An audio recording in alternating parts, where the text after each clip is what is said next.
वेतुर्वरेण्यं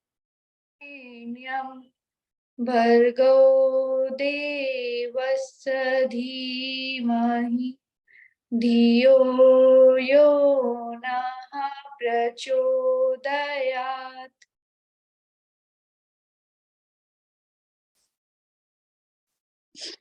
प्रणाम सभी को।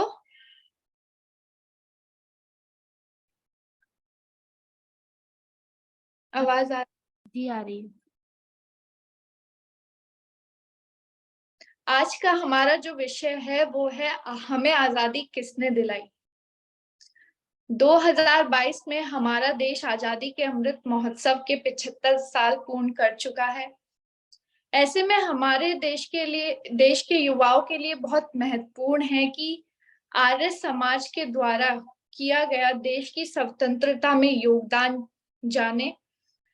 तो मैं कुछ पंक्तियों से शुरुआत करना चाहूंगी। जरा सी कामयाबी मिली तो भूल जाएंगे, वो दौलत और शोहरत के झूले में झूल जाएंगे। अगर बेटों को आजादी के किस्से ना सुनाए तो हनी सिंह पैराडॉक्स याद रह जाएंगे और भगत सिंह राजगुरु दयानंद भूल जाएंगे। कांग्रेस के पूर्व अध्यक्ष पट्टाभी सीतारमैया ने, जो कि एमपी के प्रथम राज्यपाल भी रहे और भारतीय राष्ट्रीय कांग्रेस के अध्यक्ष थे, उन्होंने अपनी एक पुस्तक लिखी थी भारतीय राष्ट्रीय कांग्रेस, जिसमें उन्होंने लिखा था कि आर्य समाज का 85% योगदान रहा है हमारे देश को स्वतंत्र कराने में। पर आज बड़े दुख के साथ कहते हैं कि बहुत सारे लोग इस चीज को भूल गए हैं। भगत सिंह को भूल गए हैं, स्वामी दयानंद सरस्वती को भूल गए हैं, श्रद्धानंद को भूल गए हैं। तो हमें उनको याद दिलाना होगा, क्योंकि जो हमारे महर्षि दयानंद सरस्वती थे, जिन्होंने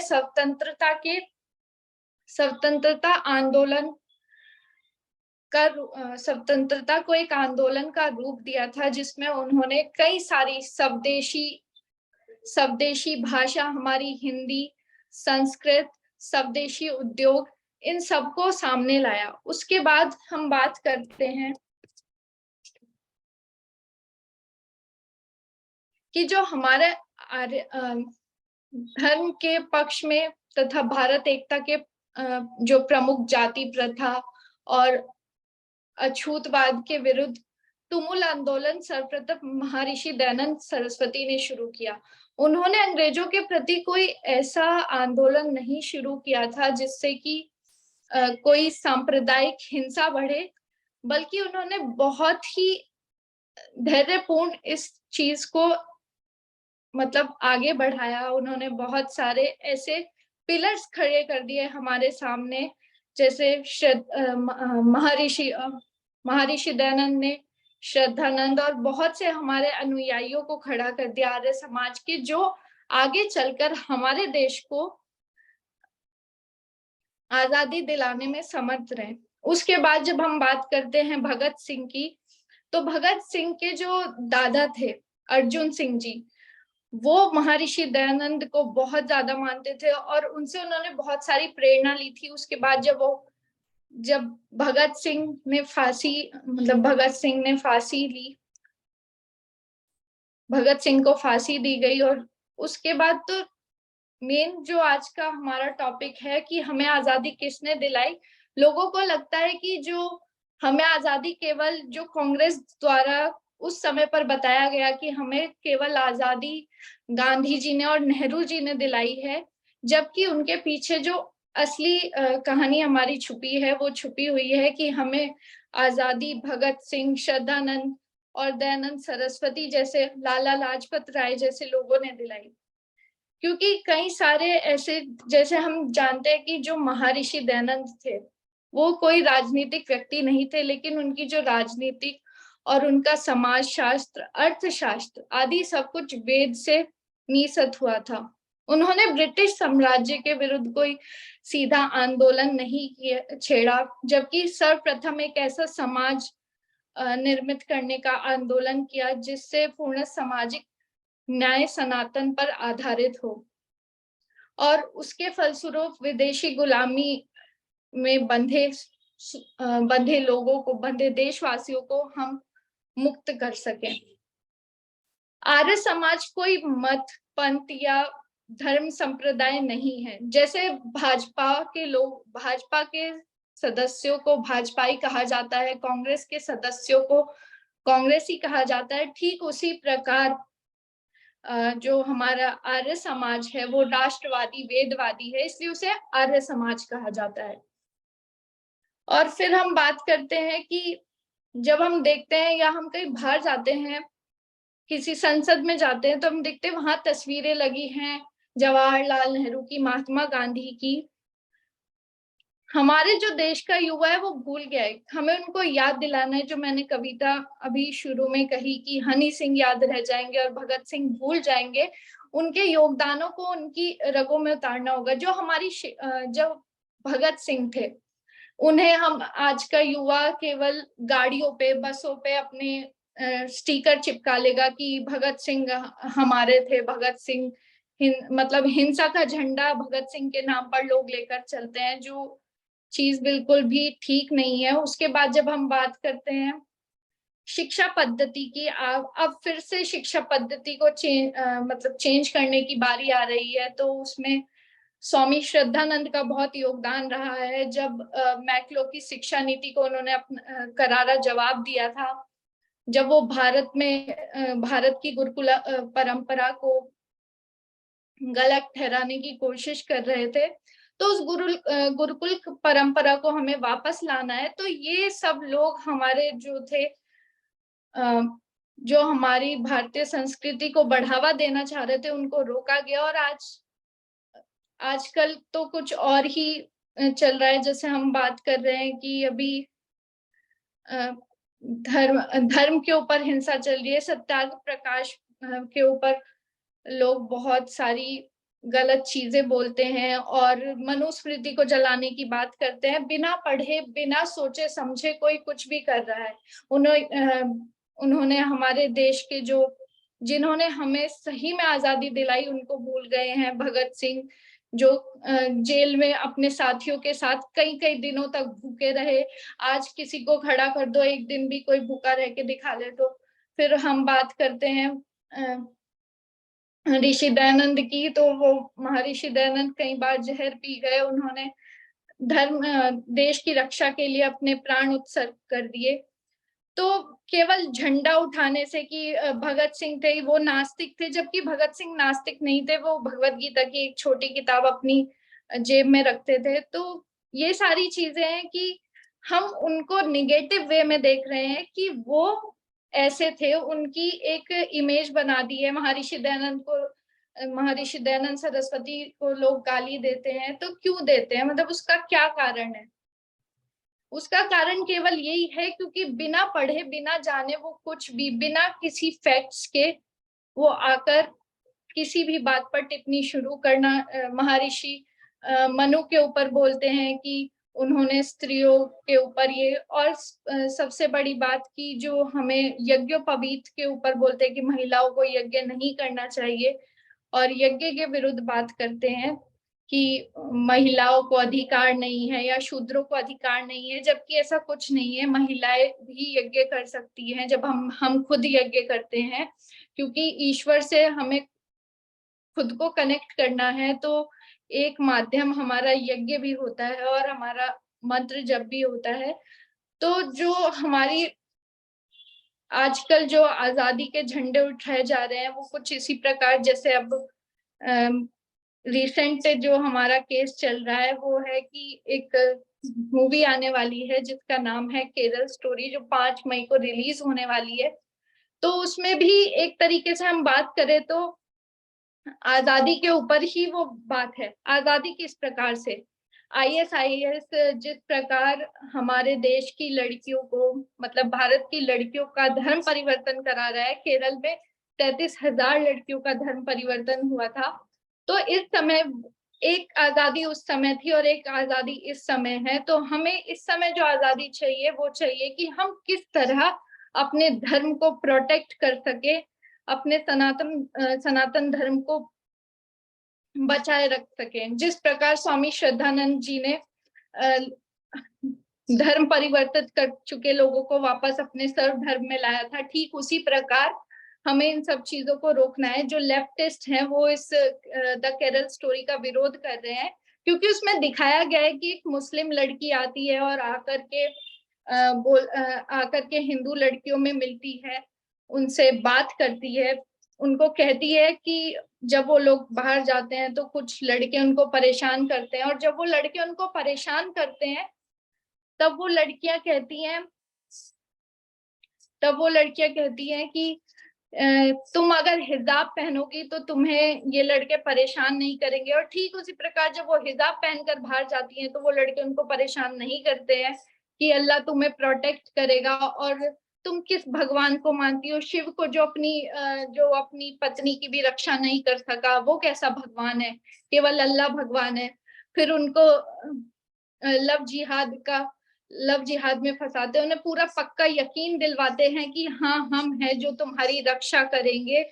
क्योंकि जो एज कॉलेज की होती है, जो लड़कियों की एज होती है 19, 20, 25, इस एज में क्या होता है, हमारा जो मानसिक स्थिति होती है वो बहुत कमजोर होती है। हमें लगता है कि सामने वाला अगर हमसे बोल रहा है कि वो हमें फोन दिलाएगा, मोबाइल दिलाएगा, घड़ी दिलाएगा, तो वो अच्छा है, हमारे घर वालों से ज्यादा अच्छा है, क्योंकि वो हमारी इच्छाएं पूरी कर रहा है। जबकि ऐसा नहीं है, वो हमें हमारा ब्रेन वॉश करने की कोशिश कर रहे हैं।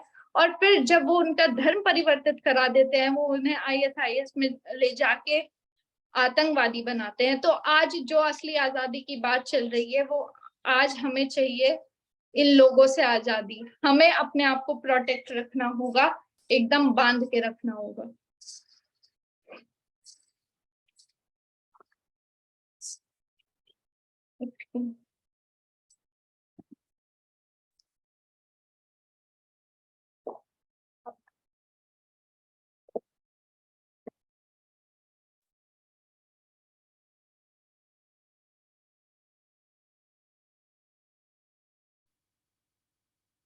आज हमें आजादी किसने दिलाई, इससे हम समझ सकते हैं कि किसी भी दृष्टि से अगर हम विचार करें तो भारत के स्वतंत्रता संग्राम में आर्य समाज का बहुत बड़ा योगदान रहा है, और शानदार योगदान रहा है। कोई दूसरी ऐसी अकेली संस्था नहीं है जो इसको टक्कर दे सकती है।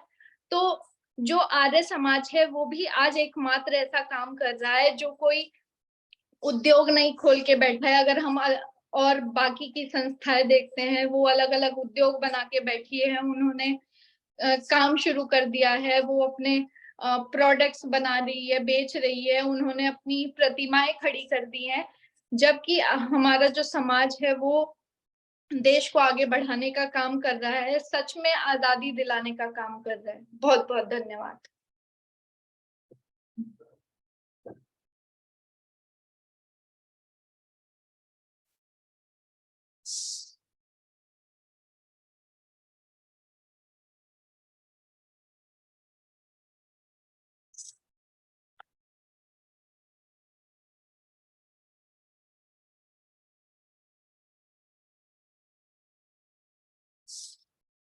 हेलो।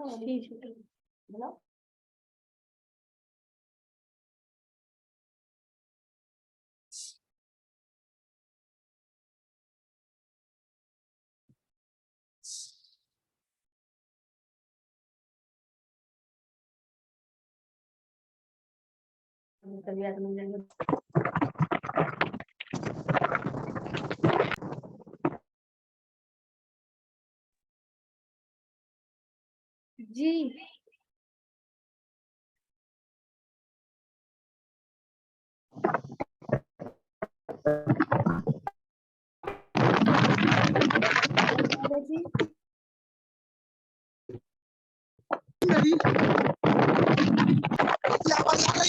आ रही है, आ रही है।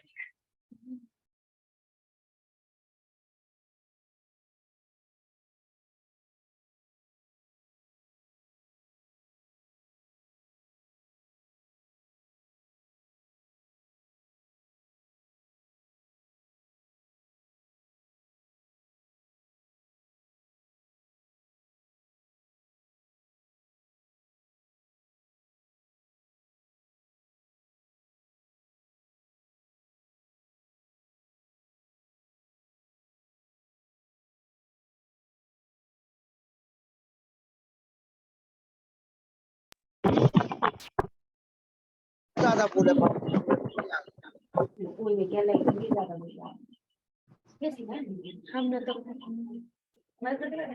गौतम जी को बुला दो बेटा, गौतम जी को। हाँ हाँ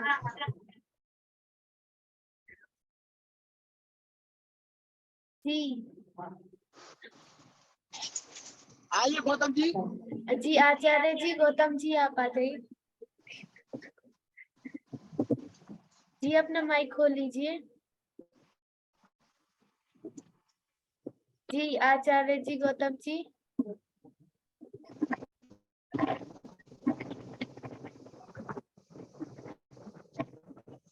हेलो जी जी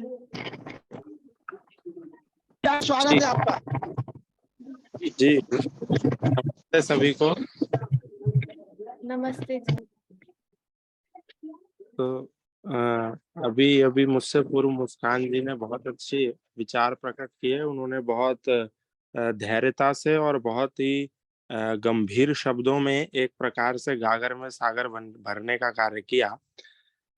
जो उन्होंने बात कही, मैं उसको ही आगे बढ़ाते हुए कहना चाहता हूँ कि भारत की आज़ादी में अनेकानेक वीर शहीदों का, वीर वीरांगनाओं का योगदान रहा। लेकिन दुर्भाग्य ये हुआ कि हमारे समाज में उन लोगों के साथ अत्यंत अन्याय हुआ।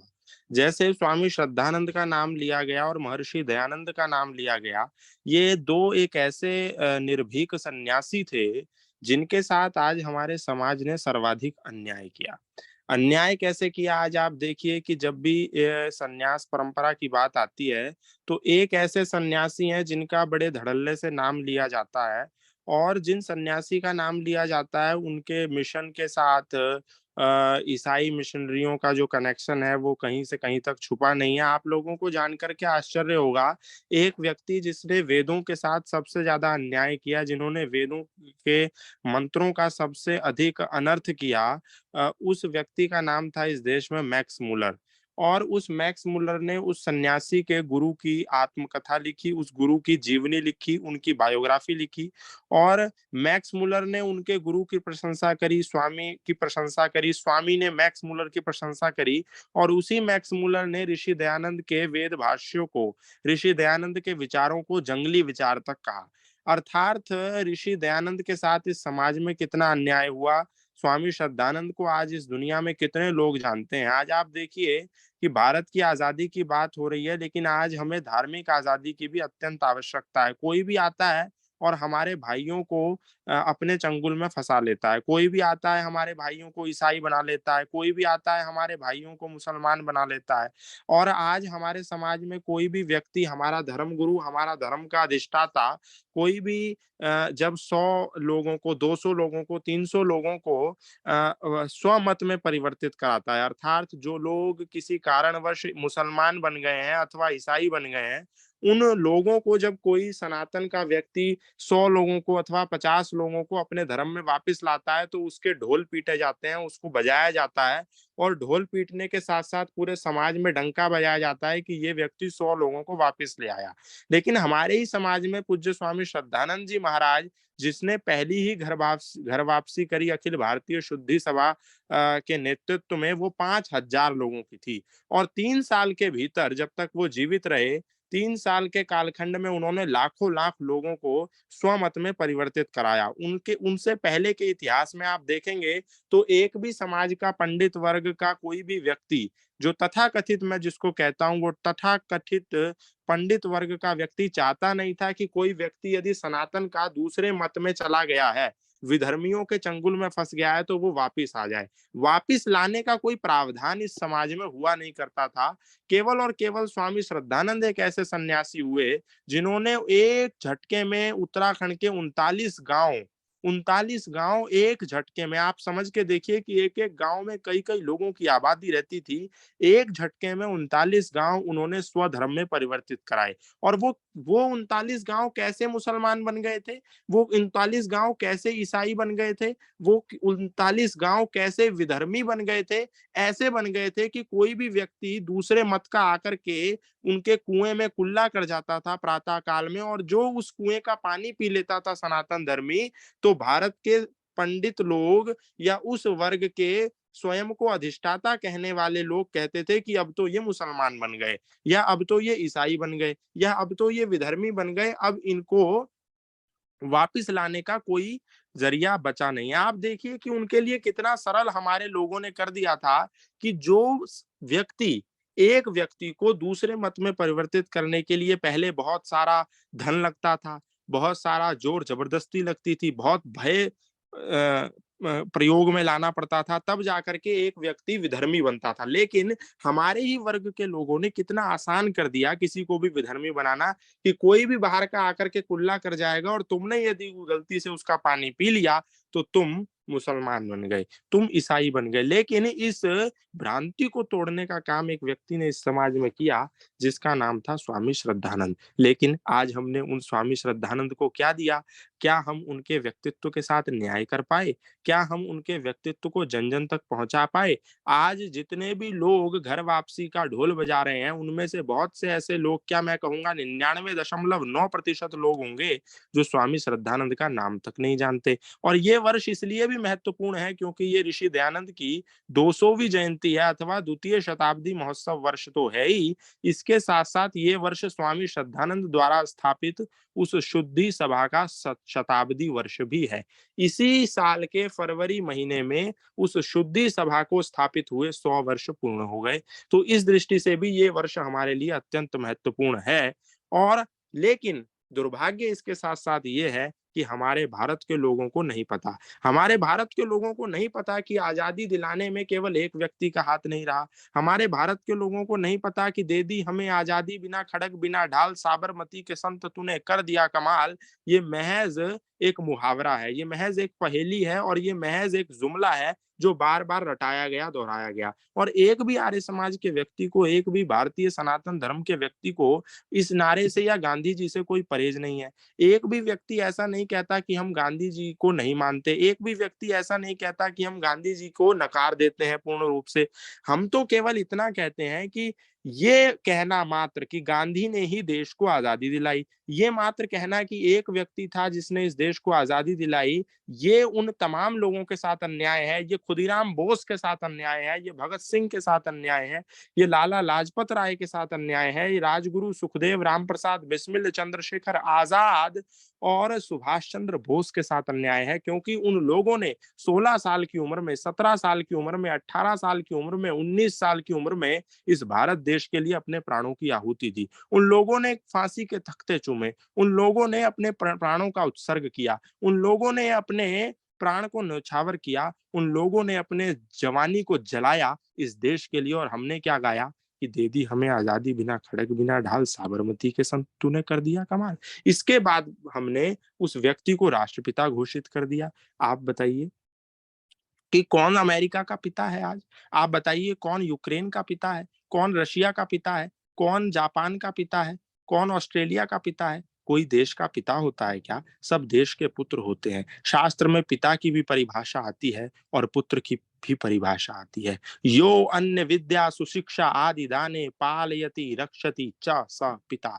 जो अन्न देता है, जो शिक्षा देता है, जो पालन करता है, जो रक्षा करता है, जो पालता है, वो पिता होता है। क्या गांधी जी ने इस देश को पाला? नहीं पाला। क्या गांधी जी ने इस देश की रक्षा करी? नहीं करी। उन्होंने इस देश का विभाजन किया, उन्होंने इस अखंड भारत को खंड खंड में विभाजित किया, उन्होंने इस भारत की भूमि को, भारत माँ की इस छाती को चीर करके इसके 2 विभाग विभक्त कर दिए। क्या उन्होंने इसकी रक्षा करी? नहीं। तो गांधी इस देश के पिता तो नहीं हो सकते। तो पुत्र हो सकते हैं क्या?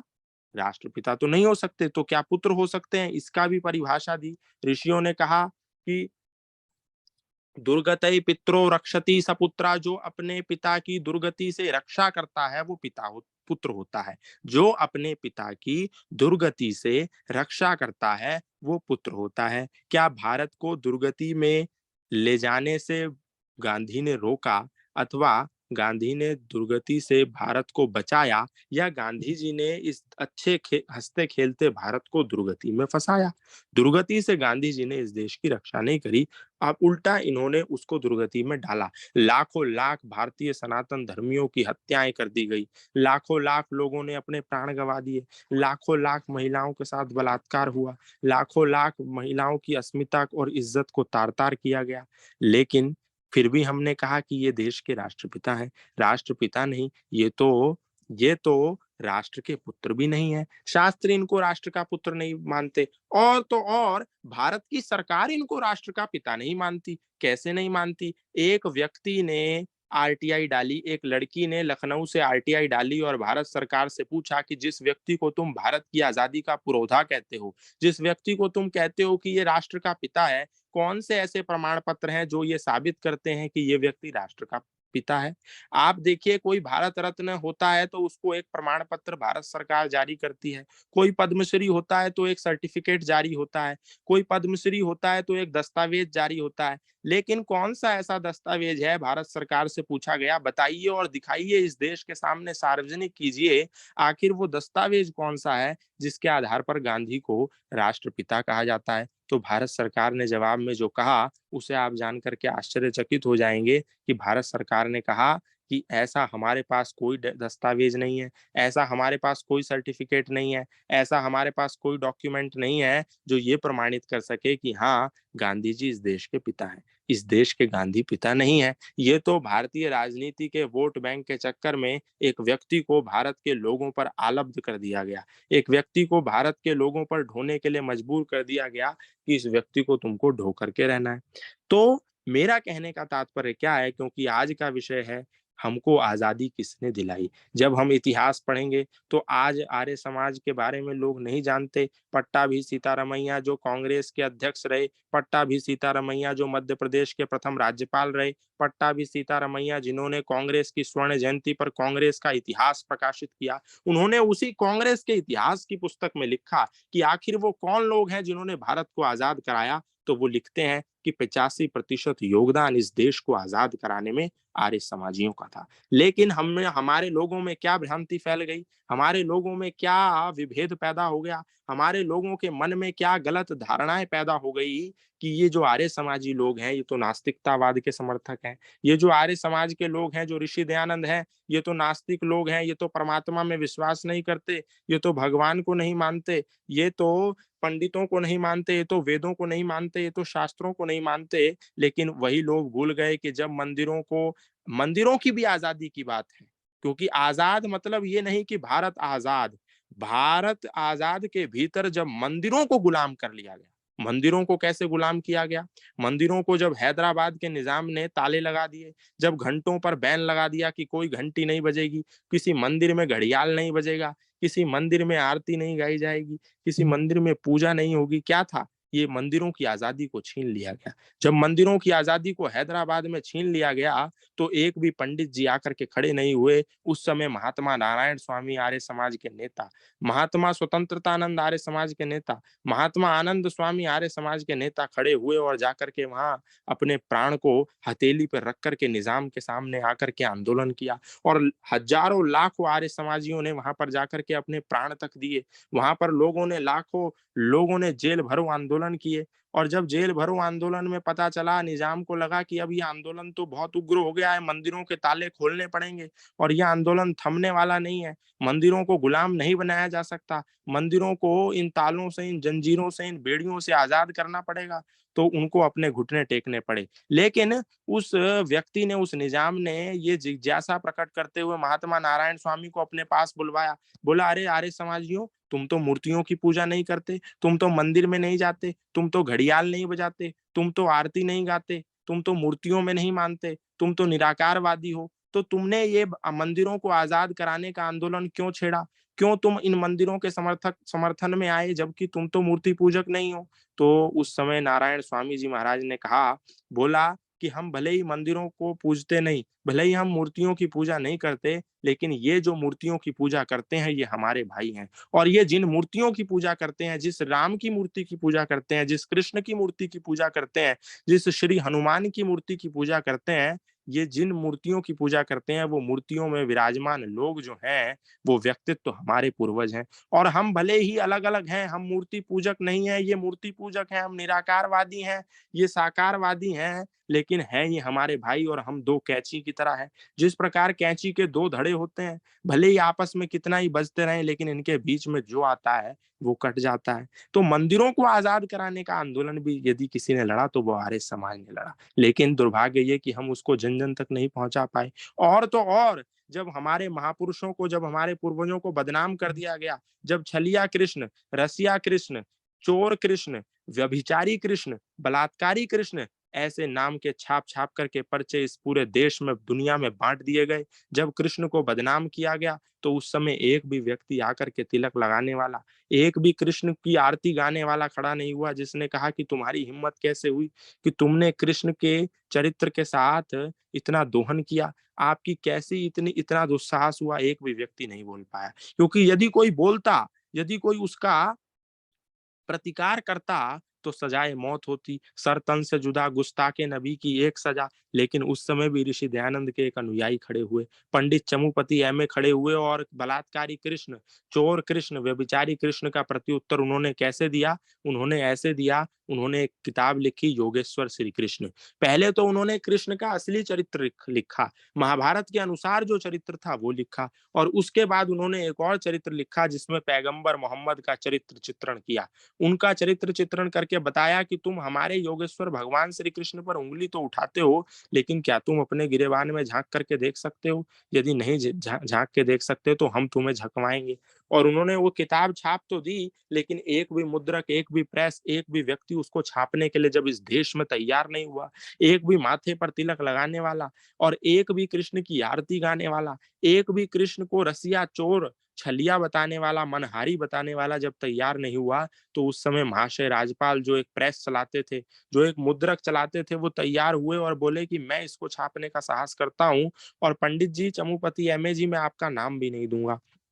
उस समय महाशय राजपाल तैयार हो गए और उन्होंने नाम ना देने का भी वचन दे दिया। लेकिन जब उनको कहा गया, पंडित चमुपति एम.ए. ने उनको पहले ही आगाह कर दिया, बोला कि यदि तुम ये किताब छापोगे तो इसका सीधा सीधा अर्थ है गुस्ताखे नबी की एक सजा, सर तन से जुदा, तन सर से जुदा। तुम सोच लेना, तुम छाप तो रहे हो लेकिन तुम्हें जिंदा छोड़ा नहीं जाएगा। उन्होंने कहा कोई बात नहीं, मरना तो मुझे एक दिन वैसे भी है, खांस खांस के मर जाऊं, रो के मर जाऊं, शारीरिक पीड़ा से मर जाऊं, इससे अच्छा है कि देश के लिए कुछ कर करके मर जाऊं। और उन्होंने उस संकल्प को लिया और उस पुस्तक को छापा, और जब उस पुस्तक को छाप दिया और छापने के बाद उस पर मुकदमा किया गया कोर्ट में, मुकदमे के बाद वो जीत भी गए। अब जब मुकदमा जीत गए, कानूनी कार्यवाही से जीत गए, तो ये बात इस्लामिक विचारकों को हजम नहीं हुई और उनको मारने का आदेश दे दिया गया। उनको मारने का आदेश दिया और उनकी चाकू घोंप घोंप करके हत्या कर दी गई। किस व्यक्ति की? जिसने कृष्ण के चरित्र को इस दुनिया में बचाया, उस व्यक्ति की चाकू घोंप के हत्या कर दी गई। किसकी? महाशय राजपाल की हत्या कर दी गई। महात्मा नारायण स्वामी ने आंदोलन लड़ा, उनको नहीं छोड़ा। उससे पहले स्वामी श्रद्धानंद जी को गोली मार मार करके हत्या कर दी गई। उनसे पूर्व ऋषि दयानंद को 17 बार जहर दे करके हत्या कर दी गई। लेकिन इतनी हत्याएं लेने के बाद, इतने जहर के प्याले पीने के बाद, इतने मृत्यु का ग्रास बनने के बाद भी समाज पर क्या आरोप लगा? आर्य समाज को क्या आरोप मिला? क्या मिला उपहार में? कि ये तो नास्तिकतावादी हैं, ये तो ईश्वरवादी नहीं है, ये तो अनिश्वरवादी लोग हैं, ये तो भारतीय समाज के शत्रु हैं, ये तो सनातन धर्म के शत्रु हैं। और ये आरोप इसलिए लगा क्योंकि हमने अपनी आने वाली पीढ़ी को ये नहीं बताया कि अरे, तुम ऋषि दयानंद के जिस चरित्र को जानते हो तुम अधूरा जानते हो, तुम कहा सुनी बातों पर यकीन करते हो, तुम ऋषि दयानंद को पढ़ो। तो मेरा कहने का तात्पर्य क्या है कि हर प्रकार से सामाजिक, आर्थिक, राजनैतिक आजादी के रूप में, राजनैतिक रूप में, हर प्रकार से यदि किसी व्यक्ति ने, किसी समाज ने, किसी संगठन ने हमारे समाज को मुक्त कराया, हर प्रकार से मुक्त, मुक्त का क्या तात्पर्य है? जिस भी इस क्षेत्र में हमारे समाज में बेड़ियां डालने का प्रयास किया, तो आर्य समाज अग्रिम पंक्ति में खड़े होकर के उसको मुक्त कराने आया। महर्षि मनु को जब बेड़ियों में बांधने की बात आई, महर्षि मनु के ऊपर जब आघात करने की बात आई, महर्षि मनु की प्रतिमाओं को जब तोड़ने की बात आई, महर्षि मनु के चरित्र के जब दोहन की बात आई, तो उसको भी आर्य समाज ने इन आक्रांताओं से मुक्त कराया। कैसे कराया? राजस्थान हाई कोर्ट में मूर्ति लगी हुई थी, उसको हटा देने के आदेश पारित हो गए। जजेस ने कह दिया कि इस मूर्ति को स्थानांतरित कर दिया जाए। उस समय एक भी ऐसा व्यक्ति खड़ा नहीं हुआ जो मंदिरों में घंटियां बजाता था। एक भी व्यक्ति आकर के ऐसा खड़ा नहीं हुआ जो मनु की जय जयकार लगाता था। एक भी व्यक्ति ऐसा खड़ा नहीं हुआ जो मूर्तियों के आगे रोज माथा टेकता था। एक भी ऐसा व्यक्ति खड़ा नहीं हुआ जो अपने सनातन पर, शिव पर, राम पर गर्व करता था। लेकिन आर्य समाज खड़ा हुआ। मनु के सामने आर्ष साहित्य प्रचार ट्रस्ट, जहां से आज दुनिया को सबसे सस्ती सत्यार्थ प्रकाश और सबसे सस्ती सामाजिक और सबसे सस्ती आध्यात्मिक किताबें मिलती हैं, उसके मंत्री धर्मपाल आर्य खड़े हुए और उन्होंने कोर्ट के सामने 14 तर्क प्रस्तुत किए। बोले ये तर्क हैं, ये तर्क से मैं सिद्ध कर सकता हूं कि ये जो तुमने आदेश दिया है महर्षि मनु की प्रतिमा को और कहीं से नहीं, राजस्थान हाईकोर्ट के परिसर के बाहर से हटा देने का, स्थानांतरित करने का, ये तुमको फैसला वापस लेना पड़ेगा। जजेस को कह दिया डंके की चोट पर और 14 तर्क प्रस्तुत कर दिए गए। यदि तुम्हारे अंदर हिम्मत है तो 14 में से कोई भी 3 सबसे कमजोर तर्क चुन लो, सबसे कमजोर, जिसमें तुमको लगे कि तुम मुझे धाराशायी कर सकते हो, जिसमें तुमको लगे कि तुम मनु को स्त्री विरोधी सिद्ध कर सकते हो, जिसमें तुमको लगे कि तुम मनु को स्त्री विरोधी, शूद्र विरोधी, समाज विरोधी, न्याय विरोधी सिद्ध कर सकते हो, वो सबसे 3 कमजोर तर्क चुन लो। मैं उन तर्कों पर तुमसे बहस करने को तैयार हूं और मनु को समाज का हितैषी सिद्ध करके दिखाऊंगा, मनु को स्त्रियों का हितैषी सिद्ध करके दिखाऊंगा, मनु को शूद्रों का हितैषी सिद्ध करके दिखाऊंगा। तो आप जान करके आश्चर्य करेंगे, जो वकील इस पक्ष में था कि मनु की मूर्ति को स्थानांतरित कर देना चाहिए, जिस वकील ने ये फैसला पारित भी करवा लिया था जजेस से, तहरीर देकर के, वहां पर याचिका दायर करके, पेटिशन फाइल करके, उस वकील के पास कोई उत्तर नहीं था। और वो 3 तर्कों को जब नहीं चुन पाया तो जज साहब ने कहा मैं आपको धर्मपाल आर्य पूरा समय देता हूं, आप 14 के 14 तर्कों को समझाइए और कोर्ट के सामने रखिए। जब धर्मपाल आर्य वो 14 तर्क समझाने के लिए बैठे तो कोर्ट की कार्यवाही का 3 दिन का समय लगा। और जब उन्होंने 14 के 14 तर्क प्रस्तुत कर दिए और यह सिद्ध कर दिया कि मनु इस देश के शूद्रों के विरोधी नहीं है, मनु स्त्रियों के विरोधी नहीं है, मनु समाज में अन्याय का पोषक नहीं है, मनु शत्रु नहीं है मानवता के, जब ये सिद्ध कर दिया गया और प्रतिपक्षी वकील को समय दिया गया कि भैया अब तुम बोलो, अब तुम यह सिद्ध करो कि जो इन्होंने बातें प्रस्तुत की हैं, जो इन्होंने तर्क प्रस्तुत किए हैं, जो इन्होंने सत्य बात कही है वो झूठ है, अब तुम यह सिद्ध करके दिखाओ। तो जब उनको ये मौका दिया गया तो आज भी कोर्ट का रिकॉर्ड ये बताता है कि 20 मिनट तक वो प्रतिपक्षी वकील मौन रहा और कुछ बोल नहीं पाया। और जब कुछ बोल नहीं पाया तो जजेस ने जो फैसला सुनाया था, जजेस ने जो फैसला पारित किया था मनु की मूर्ति को राजस्थान हाईकोर्ट के परिसर से स्थानांतरित करने का, उस फैसले को तत्काल प्रभाव से उसी समय वापस लिया गया। अब बताइए, मनु के गुलाम, जो मनु को गुलाम कर दिया था, मनु को बेड़ियों में जकड़ दिया था, उसको मुक्त किसने कराया? आर्य समाज ने कराया। मंदिरों में जो ताले लगे उसको मुक्त किसने कराया? आजाद किसने कराया? आर्य समाज ने कराया। भारत को जो गुलामी की जंजीरों में जकड़ के रखा हुआ था अंग्रेजों ने, उसको आजाद किसने कराया? आर्य समाज ने कराया। लेकिन आर्य समाज पर सबसे ज्यादा आरोप किसने लगाया?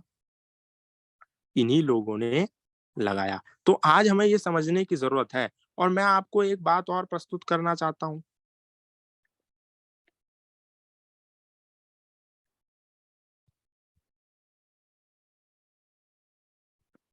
जब ऋषि दयानंद अंग्रेजों के विरुद्ध बोला करते थे, क्योंकि ऋषि दयानंद ने सबसे पहले स्वराज शब्द का उद्घोष कर दिया अपनी सत्यार्थ प्रकाश में, जिसको बाद में राष्ट्रीय नेताओं ने वहां से उठा करके उसको डंके की चोट पर कहा। तो ऋषि दयानंद को उनके चेलों ने कहा कि ऋषि जी, आप ज्यादा अंग्रेजों के विरुद्ध ना बोला कीजिए, आप अंग्रेजों के विरुद्ध ना बोला कीजिए, आपको बोलना है आप धर्म के विरुद्ध बोलिए, आप अधर्म के विरुद्ध बोलिए, धर्म के पक्ष में बोलिए, धर्म के नाम पर जो अधर्म हो रहा है उसके विरुद्ध बोलिए, खंडन कीजिए, मंडन कीजिए, ईसाइयत का कीजिए, जैनियों का कीजिए, बौद्धों का कीजिए, सनातन में गलत जो शत्रु आ गए हैं उनका कीजिए, लेकिन आप अंग्रेजों का विरोध मत कीजिए। कीजिए, क्योंकि अभी भारत में अंग्रेजों की हुकूमत है और यदि आप इनका विरोध करेंगे, यदि आप इनके विरुद्ध बोलेंगे तो ये लोग नाराज हो जाएंगे। ये लोग अभी हुकूमत करते हैं, ये आपको उठा करके जेल में बंद कर सकते हैं, ये आपको सूली पर भी लटका सकते हैं, ये आपके साथ बर्बरता भी कर सकते हैं, ये आपके साथ असहयोग भी कर सकते हैं, तो कृपया करके आप मत बोलिए। और ऐसा उनके समर्थकों ने तो कहा ही, लेकिन एक बार जब वो किसी सभा में बोल रहे थे, तो जब वो ईसाइयत के विरुद्ध ज्यादा बोल गए, अंग्रेज अधिकारी उस समय मौजूद थे, तो गवर्नर ने आयोजकों को बुला लिया, आयोजकों को बुलाया और बोला कि अपने ऋषि से जाकर के कह देना कि वो जिसके बारे में बोलना चाहे बोले, लेकिन ईसाइयत के विषय में ज्यादा ना बोले, यदि ज्यादा बोलेंगे तो फिर अच्छा नहीं होगा। जब ये कह करके उनको भेजा गया आयोजक को, तो आयोजक वहां गया अगले दिन ऋषि दयानंद के सामने अपनी बात कहने लगे, कहने की इच्छा प्रकट करी, तो लेकिन वो घबराए हुए थे कि ऋषि के सामने कैसे मैं कहूं कि गवर्नर ने कहा है कि थोड़ा हल्का हाथ रखिए, थोड़ा ज्यादा गंभीर मत होइए, थोड़ा ज्यादा उग्र मत होइए। अब वो घबराने लगे, तो ये काम स्वामी श्रद्धानंद को दिया गया कि भैया ये बात तुम उनके सामने रख दो। महात्मा उस समय मुंशी राम थे, श्रद्धानंद नहीं थे हुए थे, तो मुंशी राम को ये काम सौंपा गया कि आप ये ऋषि दयानंद के सामने रख दो ये बात कि गवर्नर नाराज हो गया है और ज्यादा उग्र ना हो, ऋषि दयानंद अपने शब्दों में थोड़ा सा नम्रता लाएं, ज्यादा अधिक मात्रा में सच ना बोलें, अर्थात अन्यथा गवर्नर नाराज हो रहा है। तो स्वामी श्रद्धानंद ने खड़े होकर के कहा, बोला ये कुछ कहना चाहते हैं, बस उन्होंने वापिस उनके ऊपर डाल दिया और घबरा घबरा कर उस आयोजक ने जब बताया, तो ऋषि दयानंद ने अगली सभा में जो बात कही वो हम सबको द्रवित कर देती है। ऋषि दयानंद ने कहा कि यदि मेरी एक एक उंगली को मोमबत्ती बना करके यदि जला भी दिया जाए, तो मैं सत्य को बोलना नहीं छोड़ूंगा। आप ये मत सोचिए कि आप मुझे डरा देंगे, आप मुझे जेल का मार्ग दिखा करके धमका देंगे, आप मुझे किसी भी बात से फुसला देंगे, आप मुझे किसी भी बात का भय दे देंगे, आप मुझे किसी भी प्रकार का लालच दे देंगे और मैं सत्य को छोड़ दूंगा, असत्य पथ का गामी हो जाऊंगा। नहीं, आप मेरी एक एक उंगली को यदि मोमबत्ती भी बना देंगे, तो भी मैं सत्य को छोड़ने वाला नहीं हूं। और ऐसे अनेक प्रकार के लालच उनको मिले, लेकिन उन्होंने इस दुनिया को क्या दिया?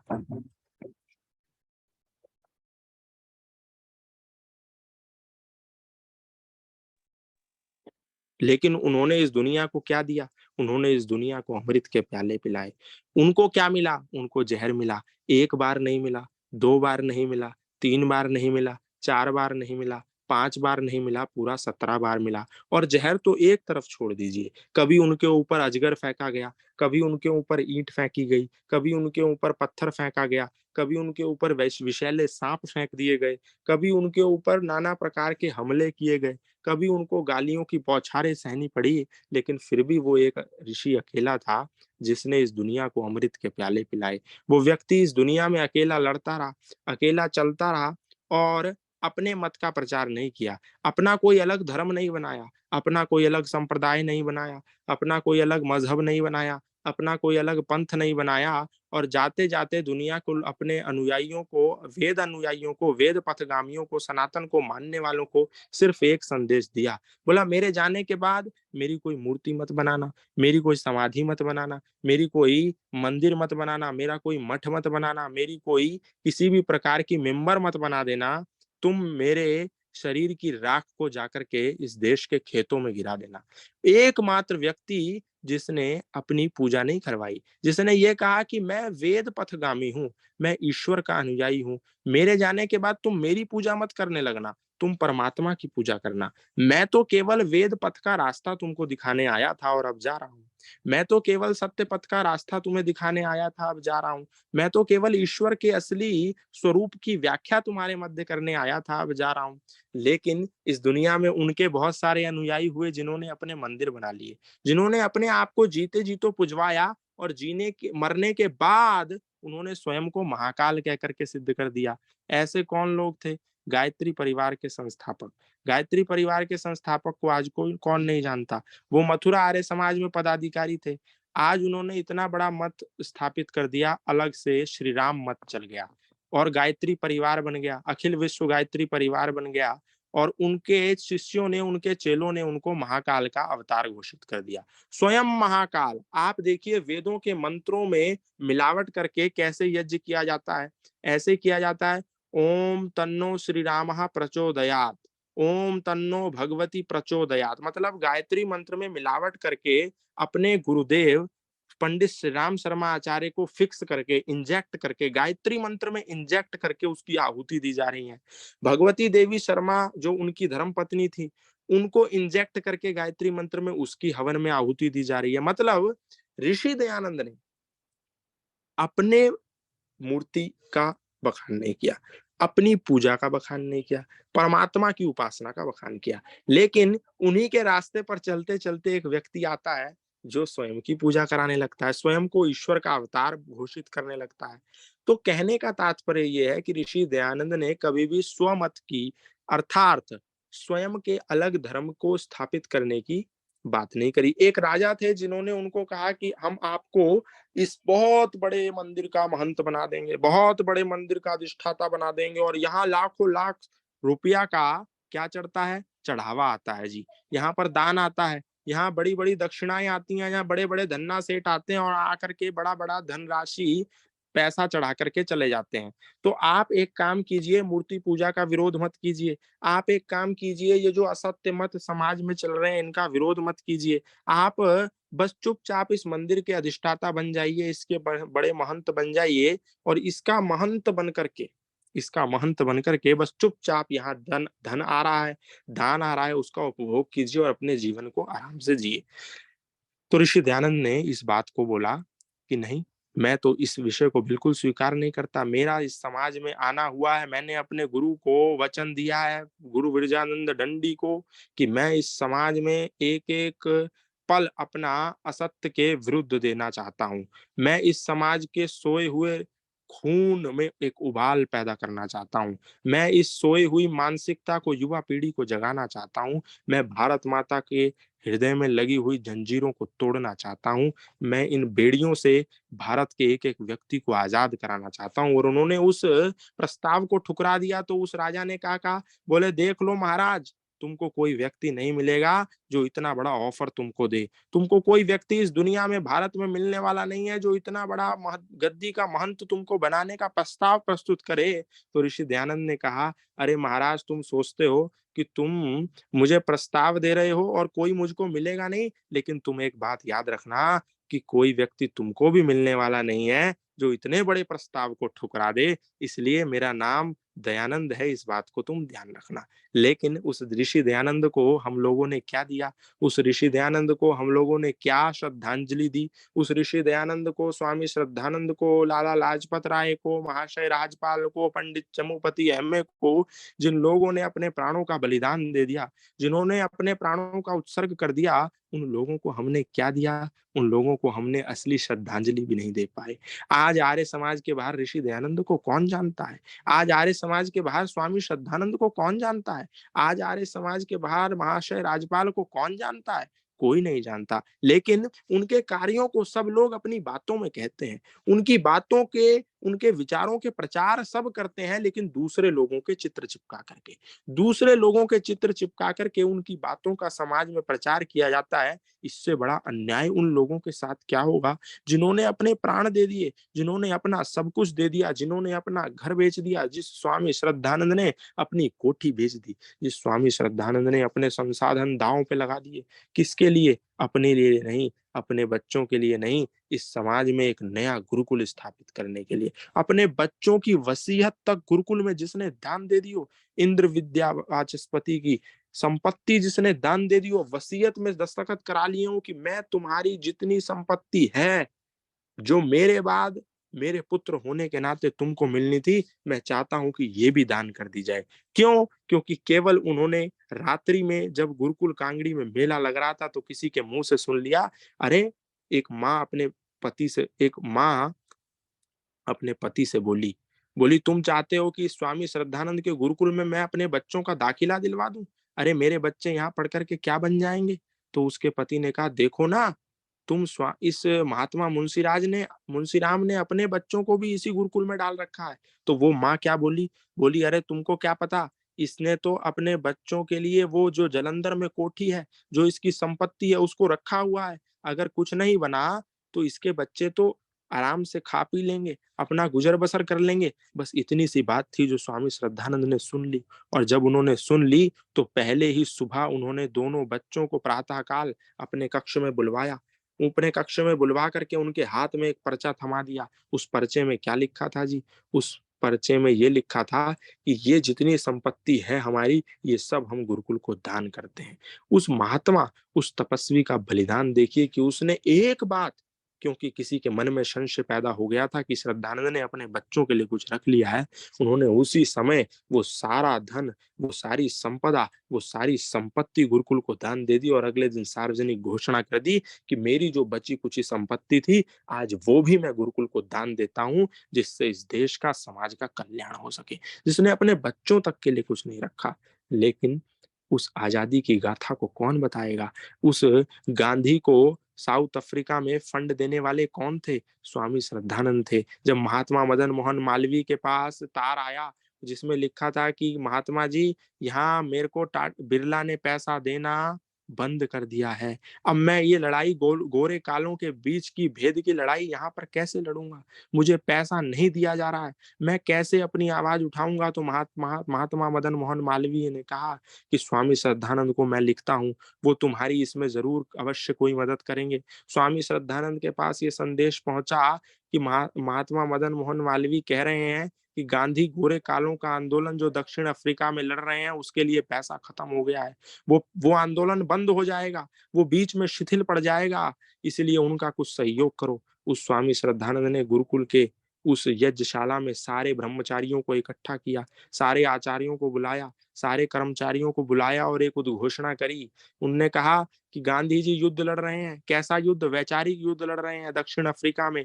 यदि हम उनका कुछ सहयोग कर सकें तो वो युद्ध आगे चलेगा, यदि हम उनका सहयोग नहीं करेंगे तो वो युद्ध, वैचारिक युद्ध बीच में थम जाएगा, उनके पास धन नहीं है। तो ब्रह्मचारियों ने कहा कि स्वामी जी आदेश कीजिए, हम उनके लिए क्या कर सकते हैं?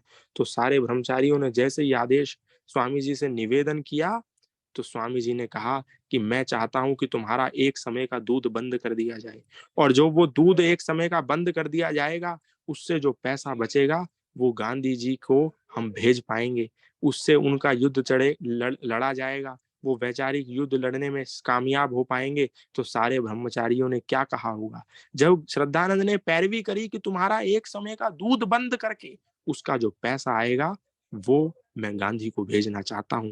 तो ब्रह्मचारियों ने एक स्वर में कहा, बोला पूज्य स्वामी जी महाराज, एक समय का दूध बंद मत कीजिए, दोनों समय का दूध बंद कर दीजिए और गांधी जी को पैसा भेजिए, जिससे वो अपना वैचारिक युद्ध लड़ सकें, जिससे वो अपना वैचारिक युद्ध लड़ सकें। स्वामी जी ने अपने ब्रह्मचारियों की टुकड़ियां बनाई, टुकड़ियां बना करके आसपास के क्षेत्रों में भेजी और धन इकट्ठा किया, दान इकट्ठा की, दक्षिणा भिक्षा वितरी कर करके उन्होंने धन इकट्ठा कर करके और दूध के पैसे से धन बचा करके 1500 रुपए गांधी को भेजा। जब गांधी को वो पैसे मिले और उन्होंने देख करके बड़ा आश्चर्यचकित हुए, बोले लाला, बिरला तो 500 रुपया भेजा करते थे एक महीने में, ये कौन व्यक्ति है जिसने 1500 रुपया भेज दिया?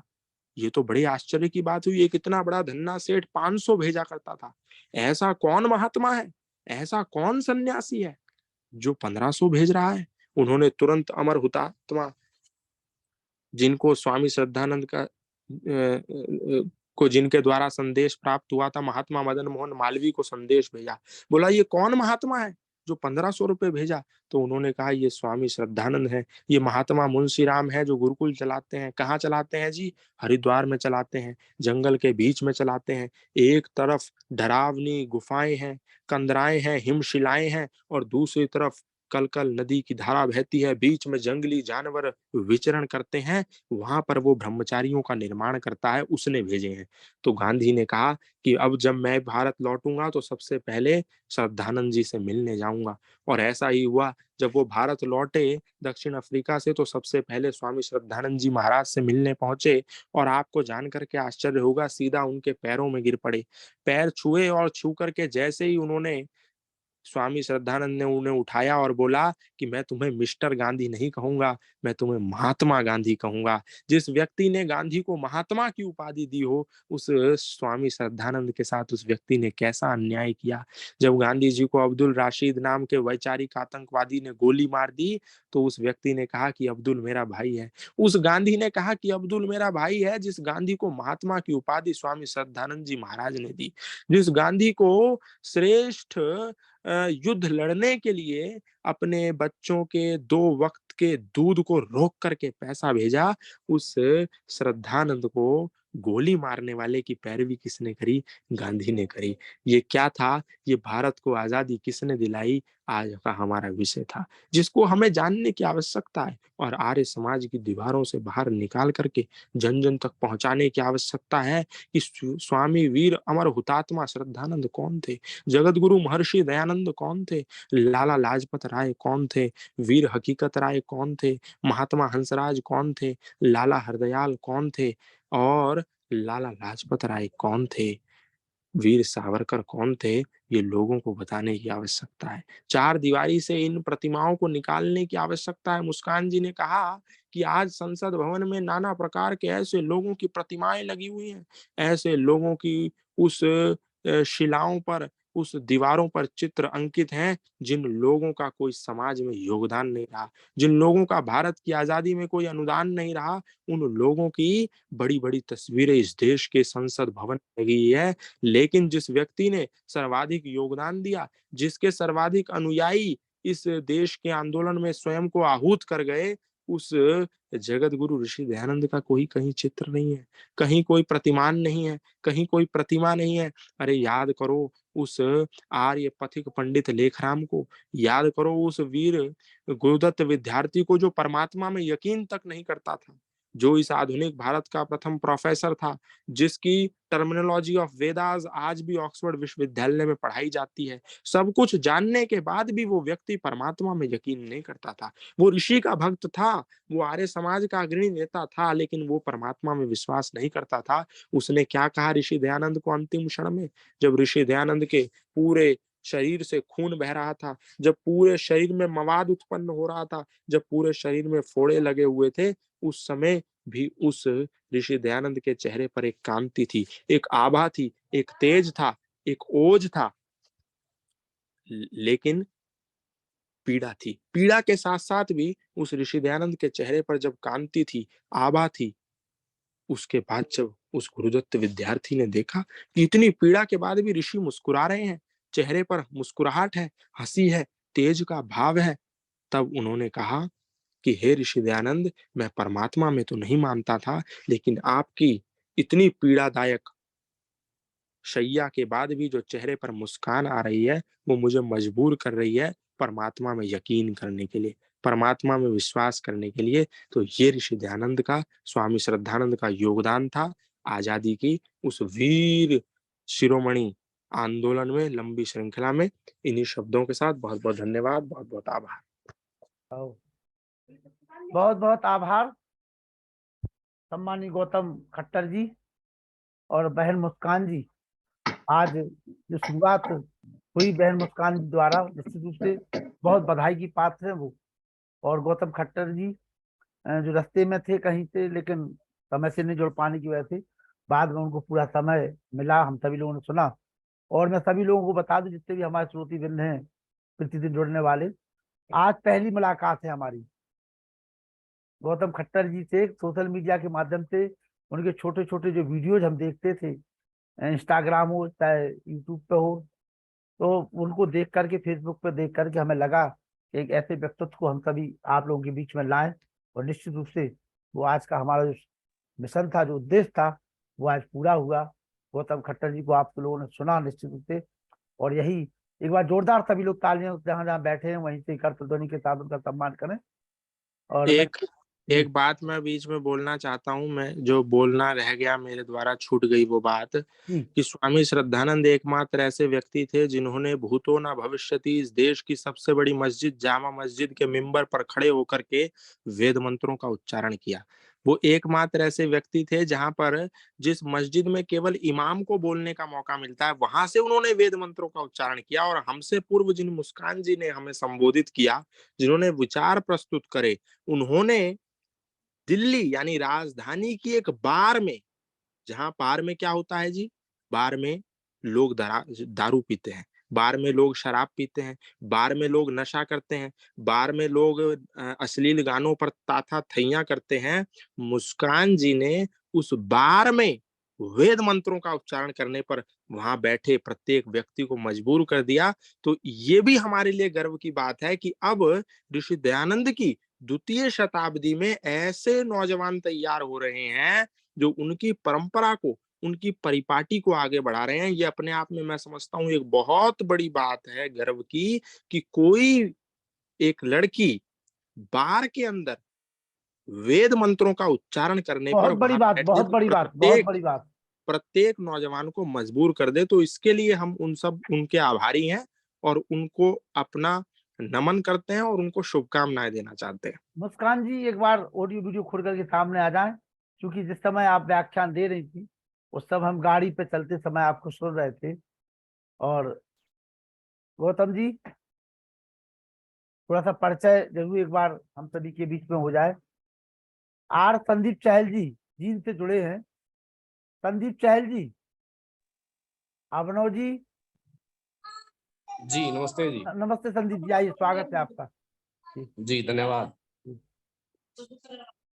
जी बताइए, कार्यक्रम कैसा लगा आपको, हमारे गौतम जी को सुनकर, बहन मुस्कान जी को सुनकर? जी बिल्कुल बढ़िया, बहुत अच्छा लगा। मैं गौतम जी की तो सुनता ही रहता हूँ। जी मुस्कान जी का ये पहला ही था मैंने जब प्रथम टाइम सुना है। जी जी निसंदेह आप अच्छा काम कर रहे हो और गौतम जी भी ये अच्छी कड़ी है। धन्यवाद आपका। बहुत बहुत। बहन मुस्कान जी एक बार थोड़ा सा परिचय हम सभी के बीच में हो जाए, क्योंकि हम उस समय नहीं थे जब आपका व्याख्यान हुआ, बेटी उस समय संचालन कर रही थी। मुस्कान जी ऑडियो खोल लीजिए अपना। थोड़ा सा परिचय दे दीजिए सभी को हम मेरा प्रणाम। जी। मेरा नाम मुस्कान रघुवंशी है और अभी मैं पत्रकारिता एवं जनसंचार में अध्ययन कर रही हूँ और ये मेरा फाइनल ईयर है। पर मेरी थोड़ी रुचि आर्य समाज की और बहुत ज्यादा है, तो मैं थोड़ा थोड़ा प्रयास कर रही हूँ लोगों तक ये सारी चीजें पहुंचाने का। चलिए, बहुत अच्छा। तो कहाँ निवास करती हैं बहन जी आप? मैं मुजफ्फरनगर उत्तर प्रदेश की रहने वाली हूँ। अच्छा अच्छा। और गौतम जी कहाँ रहते हैं? हरिद्वार। गौतम जी हरिद्वार में रहते हैं। चलिए चलिए चलिए, बहुत अच्छा बहन जी, और अच्छा लगा। और ये आपका जो प्रयास है, नए नए विषयों के साथ हम आपको यहाँ सुनेंगे। ये तो आज शुरुआत थी आपकी, और जो जो विषय आपके पास हो, विषय आपके मंच हमारा। और हम जी चाहते हैं कि आप जैसी बहनें जब आएंगी तो एक प्रेरणा का स्रोत बनेगी हमारी जो आने वाली युवा पीढ़ी है, उन बहनों के लिए, उन माताओं के लिए। उनको भी लगेगा कि हमें भी अपनी घर की चार दीवारी से अपने काम काजों से थोड़ी सी निवृत्ति पा करके हमें भी समाज और राष्ट्र के काम में लगना चाहिए। केवल हमारा जीवन इसलिए नहीं मिला कि हम घर और बीवी और बच्चों तक सीमित बने रहें। आपको जी, तो हमें जाति को हटा के सभी को आर्य बनाना है। बिल्कुल बिल्कुल बिल्कुल। और गौतम जी तो बहुत अच्छा व्याख्या देते ही देते हैं, बहुत कुछ सीखने को उनसे मिलता है। ममता माधुरी जी हमारे बीच में जुड़ी हुई है, दो शब्द कहें। ममता माधुरी जी, ममता जी। जी हेलो हाँ, परिचय दे दीजिए अपना। जी, मैं मुजफ्फरनगर में प्रधान अध्यापक के पद पर कार्यरत हूँ, बेसिक स्कूल में। अच्छा, तो जूनियर हाई स्कूल में है कि प्राइमरी में है आप ममता जी, जी? जूनियर हाई स्कूल में। तो इंचार्ज प्रधान अध्यापक होंगी आप? जी जी जी जी। कब की नियुक्ति है आपकी? 99। हाँ, तो हमारी श्रीमती जी के साथ की है आपकी 99 की। जी जी जी। जी, फर्स्ट बैच था हमारा विशिष्ट बीटीसी का। चलिए, बहुत बहुत धन्यवाद ममता जी। इसी और प्रकार से ये जी। मुस्कान रघुवंशी मेरी सगी बहन की बेटी है। अच्छा, तो मौसी है आप उसकी, है ना? जी जी जी। चलिए, तो कम से कम इस बहाने मुस्कान ने मौसी से तो मिला दिया हमें। जी और आगे भी मैं चाहूंगा कि जुड़ी रहें आप, है ना। जी बिल्कुल बिल्कुल। कार्यक्रम प्रतिदिन चलता है, लिंक यही रहेगा। जी और जी वो अब आगे भी हम जो है गौतम जी को उनसे समय ले लेंगे, बहन जी मुस्कान जी से समय ले लेंगे, क्योंकि हम ये चाहते हैं कि जो भी हमारी नौजवान पीढ़ी है उसको जब लोग सुनते हैं तब लोग आगे बढ़ते हैं। और जी। जो मुस्कान जी ने जो अपनी बात रखी, इस प्रकार से गौतम हम्म। जी ने अपनी बात रखी, हमारे सभी लोग काफी उससे प्रभावित हैं। तो अभिनव जी हमारे बीच में पहली बार जुड़े हैं। अभिनव, अभिनव जी अपना ऑडियो वीडियो खोल लीजिए। अभिनव जी, एक विनीत शर्मा जी जुड़े हुए थे जो कहते हमें बहुत अच्छा कार्यक्रम लगा, हमें आगे से भी जोड़ते रखिए। चलिए आइए, अनिल अरोड़ा जी नहीं है। वेद प्रकाश शर्मा जी आप आइए।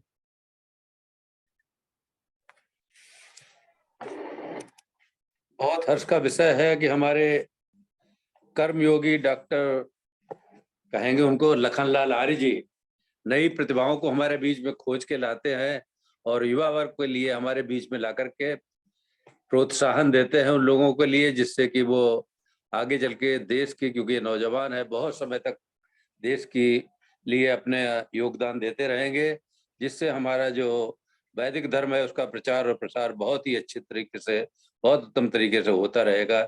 इसके लिए लखनलाल आर्य जी को बहुत बहुत धन्यवाद, कोट साहब प्रणाम, धन्यवाद। सम्मानित प्रेम सचदेवा जी, मैं तो मिलाने के लिए यहाँ बैठा ही हूँ, इसलिए तो इसका नाम आर्यों का महाकुंभ है। आप देखिए, मैं भी जीवन में पहली बार गौतम खट्टर जी को सुन रहा हूँ फेस टू जी। फेस, मुस्कान जी को पहली बार सुन रहा हूँ। और इसके पहले केवल अभी 2 दिन पहले, 4 दिन पहले कार्यक्रम ऑनलाइन फेसबुक के माध्यम से हमने उनका समय लिया और उन्होंने ईश्वर की कृपा से अपना समय दिया। और आप देखिए, चाहे वो ममता माधुरी जी हो, चाहे गौतम जी हो और चाहे मुस्कान जी हो, एक अच्छा परिवार। हम सब जब हम प्रयास करते तो ईश्वर हमारी मदद करता है। और आप लोग क्या करते हो, प्रयास करके ये कह देते हो साहब कोई जुड़ता ही नहीं है, कोई जुड़ ही नहीं रहा है, तो अकेले बैठते चले जा रहे हो, आने वाली पीढ़ी को जोड़ना नहीं चाहते हो। और फिर कहते हो साहब दयानंद का काम नहीं हो रहा। दयानंद का काम कैसे होगा? दयानंद का काम पुरुषार्थ से होगा, और वो पुरुषार्थ किसी और को नहीं, हमें खुद करना पड़ेगा। आइए प्रेम सचदेवा जी। बहुत अच्छे। और गौतम जी को सुन के बहुत ही अच्छा लगा।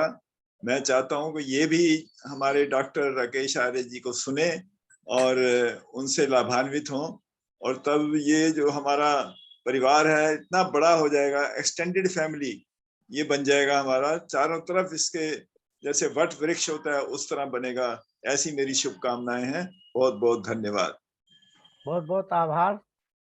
चलिए डॉक्टर यदुवीर जी पता नहीं कितने समय के बाद जुड़ रहे हैं, कम से कम 20-25 दिन बाद आज उनको मौका मिला जुड़ने का। यदुवीर जी गलत नमस्ते जी। जी आइए। सभी को नमस्ते। नमस्ते जी, नमस्ते। बस कुछ थोड़ी ज्यादा व्यवस्था की वजह से कैसे ही लगा लो आप बाकी देखिए, व्यवस्थाएं तो प्रतिकूल सबके पास हैं, चलती रहती हैं। हाँ नहीं, मैं वो कोई बहाना नहीं। आपको हम बता दें, आज ही मुस्कान जी का और इनका कार्यक्रम था। आज ही मुझे एक अर्जेंट मुझे एक जगह जाना पड़ा, और हमने देखा कि वहाँ गौतम जी का फोन आया था कि लखन जी आपने मीटिंग नहीं खोली है, जुड़ नहीं पा रहे हैं। तो हमें चिल्लानी हुई कि हम बताओ नहीं दे पाए उनको। परमाद कह सकते हैं जी बाकी वैसे भूख होती है, करना नहीं है, उनकी बात अलग है, लेकिन हम करने वाले लोग हैं, हमें करना पड़ेगा। बाकी वैसे अभी बहन मुस्कान को सुना, बहुत बढ़िया व्याख्यान उनका रहा। और जो हमारे जो गौतम जी हैं, केवल आना जाना खाने तक सीमित नहीं रहना हमें कि आए राम गए राम खाए राम, पड़े पड़े सो रहे हैं। बाकी जो विषय जो था आपका बहुत ही रोचक विषय रहा था। मैं एक बात जरूर कहना चाहूंगा, आप प्रबुद्ध हैं, मैंने आपसे ही सीखा है।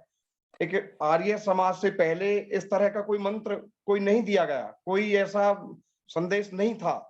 आज उस टाइम को देख लीजिए और आज देख लीजिए, जितने भी पौराणिक जो हैं वो कभी भी केवल अपना पेट भरने तक, अपने परिवार तक सीमित रहते हैं। जितनी भी कुरीतियां हैं, अब देखिए आप लखनलाल जी को देखिए, अब ये भी एक अलग अगर कोई संगठन कोई चलाते वैसा, तो उसमें अपने परिवार तक सीमित रहते, अपनी आय व्यय का खर्च रखते, कोई फैक्ट्री स्थापित करते। लेकिन इन्होंने, ये आपके संस्कार ही है और ये ऋषि दयानंद का संदेश ही तो है। ये भूख ही है जो वेदों का जो संदेश है, वयम राष्ट्रीय जागरण पुरोहिता। तो ये ऋषि से पहले मैं सोचता हूं शायद किसी ने ये मंत्र नहीं दिया। और जो जितनी बड़ी जो श्रृंखला जो आज आदरणीय गौतम जी ने और बहन मुस्कान ने जो गिनाई है, ये सब ऋषि दयानंद से कहीं ना कहीं प्रेरित रहे, वेदों से प्रेरित रहे, आप जैसे भद्र पुरुषों से प्रेरित रहे। तो इसके अलावा ना तो इसके बराबर और ना इससे ऊपर ना कोई संगठन था और ना कोई होगा। ये एक अलग बात है कि हम अगर आप जैसी लगन और भूख लग जाए तो इसको बहुत ऊंचाई तक ले जा सकते हैं। बिल्कुल बिल्कुल, इस भूख को हमें पैदा करना पड़ेगा, क्षमा चाहते हैं। पैदा करना पड़ेगा जी ठीक है, सभी को नमस्ते जी। हाँ, अगर हम पैदा नहीं करेंगे तो कहीं ना कहीं हम ऋषि दयानंद स्वामी सच्चिदानंद के सिद्धांतों को, उनकी हत्या करने में हमारी बहुत बड़ी भूमिका रहेगी। आइए माता चंद्रकांता जी। ऊपर पहनने के लिए कपड़ा तो कोई नहीं है, क्या पहनूंगा रात को। रुको अरे सब। हाँ जी आइए। नमस्ते प्रिय वीर लखनलाल जी। नमस्ते जी। नमन। और आज की मुख्य वक्ता गौतम, प्रिय बेटे गौतम तथा बिटिया मेरी मुस्कान। मुस्कान उभरती वक्ता है और हमारे प्रिय गौतम जी तो सधे हुए वक्ता हैं। बहुत अच्छा आज आर्यों के विषय में उन्होंने बोला। ठीक है, हम सब परिचित हैं इनसे, इन बातों से, लेकिन बहुत अच्छा लगता है नौजवानों और नवयुवतियों, वीर और वीरांगनाओं के मुंह से सुनने से, और गर्व से सीना चौड़ा हो जाता है कि हमारे भारत के अंदर ऐसे नवयुवतियां नवयुवक उभर रहे हैं। बड़ा अच्छा लगा आर्य समाज के ऊपर इतना अच्छा बोला, उनका योगदान कि आजादी किसने दिलाई ये तो सम्मत है और सबको पता भी है। ठीक है, उन्होंने अपने तथ्य जो दिए हैं ना वो बड़े अच्छे तरीके से बताया। उनका बहुत बहुत साधुवाद, धन्यवाद, आशीर्वाद। प्रभु उनको आगे बढ़ाए, ऊंचा उठाए, और इसी लगन से आप आगे बढ़ते रहे और अपने साथ अन्य अपने साथियों को भी जोड़े, उनके अंदर भी ऐसी उमंग पैदा करें ताकि हमारा लक्ष्य जो है वो पूर्ण हो। धन्यवाद। धन्यवाद सब। बहुत बहुत आभार। और मैं आभारी हूँ बहन मुस्कान जी का, जिन्होंने हमें जो गौतम जी बता रहे थे कि बाढ़ में जाकर के वेद मंत्रों का पाठ करना बहुत बड़े साहस की बात है। और जिस प्रकार से स्वामी सच्चिदानंद जी ने जामा मस्जिद के मेंबर पर खड़े होकर के वेद मंत्रों का पाठ करके विश्व में एक कीर्तिमान स्थापित किया, उसी परंपरा को मुस्कान जी बाढ़ में जाकर के, जहाँ पर लोग शराब के नशे में डूबे हों, और वहां पर वेद मंत्रों का पाठ करना, और एक लड़की होकर के, ये अपने आप में बड़े साहस की बात है। मैं उनको नमन करता हूँ, प्रणाम करता हूँ। आइए शांति पाठ करें, और बहुत जल्दी आप सब लोगों को एक बार पुनः गौतम जी और मुस्कान जी से मिलवाएंगे। आइए। शांति अंतरिक्षम शांति पृथ्वी शांति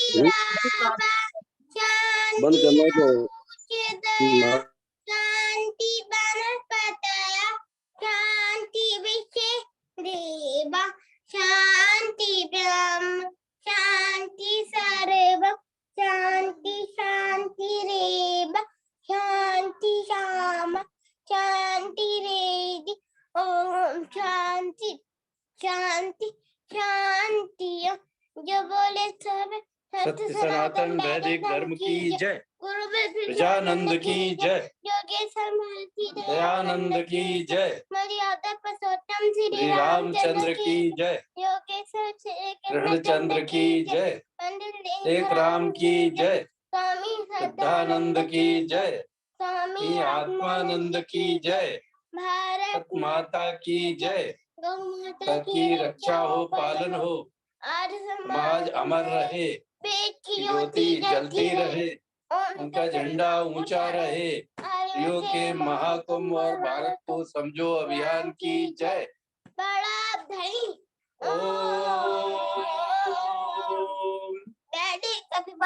सबको नमस्ते जी, सर्वेभ्यो नमः। चलिए, सभी को सादर नमस्ते। और कल जो है, जैसा कि उस पर सूचना डली हुई है, मोबाइल दुख कल का व्याख्यान है। एक बार पुनः मुस्कान जी का और गौतम जी का बहुत बहुत आभार, वंदन, अभिनंदन। कल कार्यक्रम किसका है जी? नहीं करोगे तो गंदी बातें नहीं करोगे। कल आचार्य प्रिय जी, R1 रोजर, गुजरात, 3 मई से 7 मई तक। सभी रात्रि।